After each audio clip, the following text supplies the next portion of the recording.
అస్మద్గురుభ్యో నమః. ఒక వయస్సు వచ్చాక కొన్ని విషయాలు ఎవరికీ చెప్పకూడదు. మన వయసు పెరిగే కొద్దీ చుట్టూ ఉన్నటువంటి ప్రజలు మన మీద చూసే చూపు మారిపోతుంది. ప్రజలే అక్కర్లేదు. మన బంధువులు కావచ్చు, ఆప్తులు కావచ్చు, ఎవరైనా కావచ్చు. ఒకప్పుడు మన పనితీరు, సమర్థత, జీవనశైలి వీటిని గౌరవించిన వారు ఇప్పుడు దానికి పూర్తిగా విరుద్ధంగా కూడా ప్రవర్తించగలరు. ఎప్పుడైనా గమనించారా మీరు? ఒక నిర్దిష్ట వయసు వచ్చిన తర్వాత చుట్టూ ఉన్నవారు తమకు నచ్చినట్లుగా మిమ్మల్ని ప్రశ్నించడం ప్రారంభిస్తారు. అప్పుడు మనకు ఇలా అనిపిస్తుంది.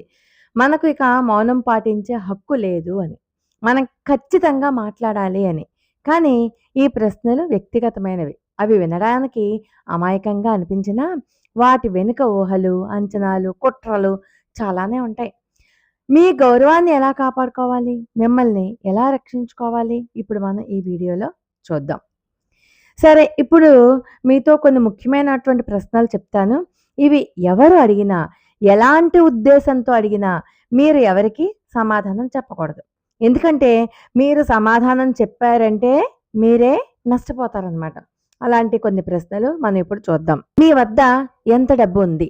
ఈ ప్రశ్న వినడానికి చాలా సాధారణంగా అనిపించినా దీని వెనుక ఒక రకమైనటువంటి ఆదుర్ద ఉంటుంది. కొందరికి మీ ఆర్థిక పరిస్థితి ఏంటో తెలుసుకోవాలి, అంచనా వేయాలి అనేటటువంటి ఉద్దేశం కావచ్చు. మీ ద్వారా ఏదైనా ప్రయోజనం పొందగలమా అనే కోణంలో ఆలోచించి ఇలాంటి ప్రశ్నలు అడుగుతారు. మీరు వారికి ఎక్కువ డబ్బుని కలిగి ఉన్నాను అని చెప్తే వారికి మాత్రం మీరు వారికి సహాయం చేయడానికి సిద్ధంగా ఉన్నారు అని చెప్పి ఆశపడతారు అవతల వాళ్ళు. ఒకవేళ మీరు తక్కువ డబ్బు ఉంది అని చెప్తే మీ విలువను తగ్గిస్తారు. లేకపోతే మీ మీద జాలి పడతారు, జాలిగా చూస్తారు. కాబట్టి మీరు వారికి ఇవ్వవలసిన సమాధానం ఏంటంటే, నా ఆర్థిక వ్యవహారాలు పూర్తిగా నా వ్యక్తిగతమైనవి. ఇందులో చెప్పడానికి ఏమీ లేదు అని చెప్పండి. సరిపోతుంది. ఇక రెండవ ప్రశ్న. మీ ఆస్తి, మీ సంపద మీరెవరికిస్తారు అని ఎవరైనా ఈ ప్రశ్న అడిగారనుకోండి, అంటే వాళ్ళకి మీ ఆస్తి మీద ఏదో ఒక దురాశ ఉందన్నమాట. అందుకే అడిగే ప్రయత్నం చేస్తున్నారనమాట. కొందరు సున్నితంగా, మరికొందరు స్పష్టంగా ఈ విషయం గురించి అడుగుతారు. కొందరు మీ నిర్ణయాన్ని ప్రభావితం చేయడానికి అనేక మార్గాల్లో ప్రయత్నిస్తారు. కొందరు మీపై సానుభూతి చూపించే ప్రయత్నమూ చేస్తారు. మరికొందరు ఎక్కువగా ఒత్తిడి తీసుకొస్తారు ఆస్తి వివరాలు చెప్పమని. మొత్తం మీద మీ ఆస్తిని కాజేయడానికే అలా అడుగుతారు. కాబట్టి మీరు వారికి ఇవ్వవలసిన సమాధానం ఏంటో తెలుసా? ఇప్పుడు దాని గురించి చెప్పడానికి ఏమీ లేదు. సమయం వచ్చినప్పుడు ఎవరికి చెప్పాలో వాళ్ళకి చెప్తాను. ఇలాంటి ప్రశ్నలు ఇంకెప్పుడూ అడగకండి నన్ను అని సమాధానం చెప్పండి. ఇక తర్వాత ప్రశ్న. మీ పిల్లలు మిమ్మల్ని ఎందుకు చూడడానికి రావడం లేదు అంటారు. ఈ ప్రశ్న వినడానికి సరళంగానే అనిపించవచ్చు. కానీ అది మీ కుటుంబ జీవితం గురించి వారు చేసే ఒక రకమైన విమర్శ. కొందరు ఇది నిజమైన ఆసక్తితో అడగచ్చు. కానీ మరికొందరు మిమ్మల్ని రెచ్చగొట్టి మీకు మధ్యలో గొడవలు పెట్టడానికి ప్రయత్నం చేస్తారు. మీ పిల్లలు మిమ్మల్ని చూడడానికి ఎందుకు రావడం లేదు అన్న దానిపై తప్పుడు అర్థాలు చేసుకునేలా చేస్తారు.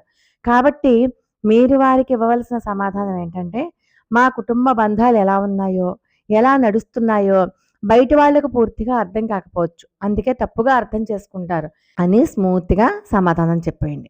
ఇక ఇంకో ప్రశ్న ఏంటంటే, అసలు మీ వయసు ఎంత? ఈ ప్రశ్న స్నేహితుల మధ్య సరదాగా ఉండొచ్చు. కానీ కొందరు వ్యక్తులు మిమ్మల్ని వృద్ధుల జాబితాలో వేయడానికి అడుగుతారు. ఒక నిర్దిష్ట వయస్సుకు చేరిన తర్వాత ప్రజలు మీపై కొన్ని అపోహలు పెట్టుకుంటారు. మీ వయసును బట్టి మీరు చేయగలిగే పనులను అంచనా వేస్తారు. ఒకే వయసులో ఉన్న ప్రతి ఒక్కరూ ఒకేలా ఉండాలని లేదు. కాబట్టి మీరు వారికి ఇవ్వవలసిన సమాధానం ఏంటంటే, వయస్సు అనేది కేవలం సంఖ్య మాత్రమే. అది శరీరానికే గాని మనసుకి కాదు. ఆనందంగా జీవించాలి అంటే ఆరోగ్యం బావుండాలి. అంతే తప్పితే వయస్సు కాదు అని చెప్పేసేయండి. ఇక తర్వాత ప్రశ్న. మీరు ఎవరినైనా ప్రేమిస్తున్నారా? లేదా ఎవరితోనైనా సహజీవనం చేస్తున్నారా? ఇది పైకి సరదాగా అనిపించొచ్చు. కానీ మీ వ్యక్తిగత జీవితాన్ని విమర్శించడానికి కొందరు వ్యక్తులు మిమ్మల్ని ప్రయత్నిస్తారు.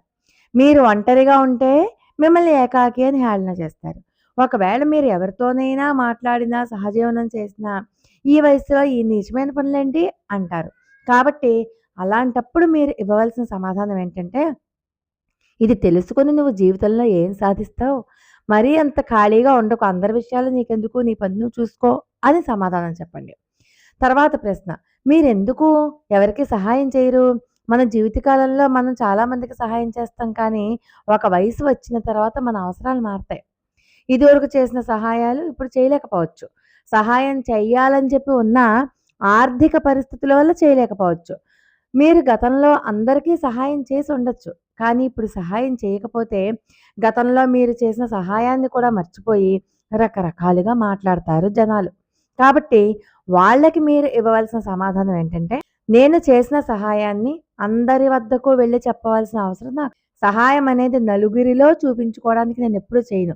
కుడి చేత్తో చేసిన సహాయం ఎడమ చేతికి తెలియకూడదు అంటారు. అది సమాధానం. ఆఖరుగా మీ జీవితంలో మీరు చేసిన చెత్త పని ఏంటి అంటూ కొంతమంది నిజంగా తెలుసుకోవాలని చెప్పి అడుగుతారు. కొంతమంది సరదాగా కూడా అడుగుతారు. మరికొందరు మీ పాత గాయాలను మళ్ళీ మీకు గుర్తు చేయడానికి ప్రయత్నం చేస్తారు. ప్రతి ఒక్కరూ కూడా జీవితంలో కొన్ని తప్పులు చేస్తారు. తప్పులుంటాయి. కానీ వాటిని మళ్ళీ తవ్వడం వల్ల ఉపయోగం లేదు. కొందరు ఇవి తెలుసుకొని మీపై ఆధిపత్యం అంటే మీ వీక్‌నెస్‌ని తెలుసుకొని మిమ్మల్ని బ్లాక్‌మెయిల్ చేయడానికి లేకపోతే మీపై ఆధిపత్యం చేయడానికి ప్రయత్నిస్తారు. కాబట్టి వాళ్ళకి మీరు ఇవ్వవలసిన సమాధానం ఏంటంటే, జీవితంలో ఎవరైనా తప్పులు చేస్తారు. తప్పులు చేసినప్పుడు వాటి నుండి నేర్చుకోవడం ముఖ్యం. వాటిని తలుచుకొని బాధపడడం కాదు అని చెప్పి సమాధానం చెప్పండి. ఇలాంటి ప్రశ్నలకు తగిన విధంగా మీరు స్పందించడం వల్ల మీ గౌరవాన్ని కాపాడుకోవడమే కాదు, మీ మనశ్శాంతిని కాపాడుకోవడానికి కూడా సహాయపడుతుంది. ప్రతి ఒక్క ప్రశ్నకు సమాధానం ఇవ్వాల్సిన పని లేదు. కొన్ని ప్రశ్నలకు సమాధానం చెప్పే కంట మౌనంగా ఉండడం చాలా ఉత్తమం. మీ వ్యక్తిగత జీవితంపై పూర్తి నియంత్రణ మీ వద్దే ఉంటుంది. గుర్తుపెట్టుకోండి. కాబట్టి ఎవ్వరికీ కూడా ఈ విషయాలు ఎప్పటికీ చెప్పకండి. ఒకవేళ అడిగితే ఇలా సమాధానం చెప్పండి. లోకా సమస్తా సుఖినో భవంతు.